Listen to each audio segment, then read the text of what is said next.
ନୂଆପଡାରେ ଶୁଣ, ଗୋଟିଏ କଥା ହେଇଛି ଏଠି ସରକାରୀ ଦଳ ଓ ସରକାରୀ କଳ ଉଭୟ ତାଙ୍କର ଉଦ୍ୟମ ଏକାଠି ମିଶିକିରି କରିଛନ୍ତି, ଯୋଉଥିରେ ବିଜେଡି ଆଉ କଂଗ୍ରେସ କମେଇବା ପାଇଁ ବାଧ୍ୟ। ଆଉ ଏଥିରେ କିଛି ନୂଆ କଥା କଣ ଅଛି? ଏ ତ ରାଜନୀତିରେ ଭୋଟ ବର୍ତ୍ତମାନ ଏଇଠି ପହଞ୍ଚିଲାଣି, ଆଉ କଣ କଣ କରାଯିବ? କିନ୍ତୁ କଂଗ୍ରେସର ତଳ ସ୍ତରରେ ସଂଗଠନଟାକୁ ଯୋଉ କରିବା ପାଇଁ କି ଲୋକଙ୍କ ସାଙ୍ଗରେ ସମ୍ପର୍କ ରଖିବା ପାଇଁ ଯୋଉ କାର୍ଯ୍ୟକ୍ରମ ତାହା ହେଇନାହିଁ, ଏଇଟା ମୋର ନିଜର ଅନୁଭବ। ତ ପ୍ରଥମରୁ ସାର୍ ସଭାପତି ଆପଣଙ୍କର କହିଲେ ଯେ ଦଳର ଅର୍ଥ ନାହିଁ, ଏଇଟା ଗୋଟେ କିଛି ନାଇଁ ନାଇଁ ଗୋଟେ ଭୁଲ ମେସେଜ ଗଲା କି? ନାଇଁ ନାଇଁ, ପଇସା ଗୋଟେ ବଡ କଥା ନୁହେଁ। ବର୍ତ୍ତମାନ ପଇସା ନିଶ୍ଚିତ ଗୋଟେ କାର୍ଯ୍ୟ ଲାଗୁଛି, କିନ୍ତୁ ସବୁ ଦଳ ପଇସା ଖର୍ଚ୍ଚ କରୁଛନ୍ତି। ମୁଁ ଯେବେ କହିପାରିବି ନାହିଁ ଯେ ସମସ୍ତେ ଠିକ ନିୟମ ମୁତାବକ ପଇସା ଖର୍ଚ୍ଚ କରୁଛନ୍ତି ବୋଲି। ସବୁ ଦଳ ନିୟମ ଠାରୁ ଯାହା ନିର୍ଦ୍ଧାରିତ ଅଛି, ନିର୍ବାଚନ କମିଶନଙ୍କର ଯାହା ସୀମା ରଖାଯାଇଛି ତାଠାରୁ ଯଥେଷ୍ଟ ଅଧିକ ଖର୍ଚ୍ଚ କରୁଛନ୍ତି। ଏଣୁ ସେଥିରେ ଯଦି ଦଳ ସଂଗଠନଟି ତଳ ସ୍ତରରେ ଥାଆନ୍ତା ତାହେଲେ ଲୋକଙ୍କୁ ଆଣିବାର ଆଣିବାର ବର୍ତ୍ତମାନ ସରକାରୀ କଳ ଆଉ ସରକାରୀ ଦଳ ଉଭୟ ମିଶିକିରି ଲୋକ ଡକା ଆଣା କରିକି ଭୋଟଟା କଲେ, ଆଉ କଣ?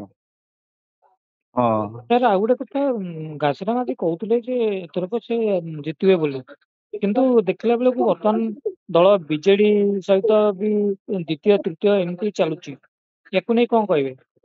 କୋଉଠି ଜିତିବେ ବୋଲି କି କିଏ କହୁଥିଲେ? ପୂର୍ବରୁ ସାର୍ ଯାହା ଆଶା କରାଯାଉଥିଲା, ଘାସିରାମଙ୍କର କିଛି ଭୋଟ ଅଛି, କଂଗ୍ରେସର ଭୋଟ ଅଛି, ସେ ଜିତିଯିବେ, କିନ୍ତୁ ଫଳ ଦେଖିଲା ବେଳକୁ ତାହା ହେଲାନି।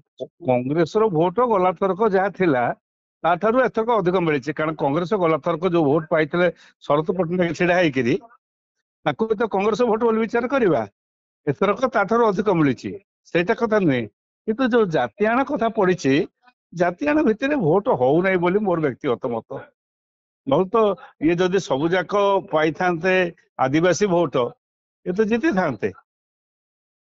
ଆମର ସାର୍ ଏଥରକ ଆଦିବାସୀ ଭୋଟ ଟା କଂଗ୍ରେସକୁ ନ ମିଳିବାର କାରଣ କଣ ହେଇପାରେ? କହିଲି ପରା, ଗୋଟିଏ କଥା ହଉଛି ସରକାର, ଏଇଟା ତ ସରକାର ଦଳ ଗଢିବା ପାଇଁ ହେଉନାହିଁ, ଏଇଠି ସରକାର ଗଢିବାକୁ ହଉଛି କି ଭୋଟ ଟା। ଇଏ ଭୋଟ ଟା ଗୋଟେ ବାଇ ଇଲେକ୍ସନ। ଲୋକଙ୍କର ଧାରଣା ଇଏ ତ ସରକାରକୁ ଆସିପାରିବେ ନାହିଁ, କଂଗ୍ରେସ ଆସିବ ନାହିଁ। ଆମ ଅଞ୍ଚଳର କିଛି ଉନ୍ନତି ବା ଆମର କିଛି ଉନ୍ନତି ହେଲେ ଆମେ ଅମୁକ ଲୋକକୁ ଭୋଟ ଦେଲେ ହବ, ଯିଏ ସରକାରୀ ଦଳର ଥିବ, ସେଇ ଆଧାରରେ ଦେଲେ ଭୋଟ ତାଙ୍କୁ ଦଉଛନ୍ତି। ଆଉ କଣ? ଏଣିକି ଯୋଜନା ବିଧିବଦ୍ଧ ଭାବରେ କରିବାକୁ ପଡିବ ଏବଂ ମୂଳରୁ ହିଁ ଗୋଟେ ଗଠବନ୍ଧନ କରିକି ନେବାକୁ ପଡିବ। ଗଠବନ୍ଧନ ଟା ହଉଛି ଏକ ସମଭାବାପନ୍ନ ବା ଆଦର୍ଶ ସମ୍ପନ୍ନ ଦଳ ମାନଙ୍କ ସହିତ ମୂଳରୁ କରିକିରି ବର୍ତ୍ତମାନ ସଭା ସମିତି ଚାରିଆଡେ କଲେ ହବ। କଂଗ୍ରେସ ଏକାକୀ ଭାବରେ ଗଲେ ମୁଁ କାହିଁ ଭାବୁଛି ବିଶେଷ କିଛି ଲାଭ ହବ ନାହିଁ।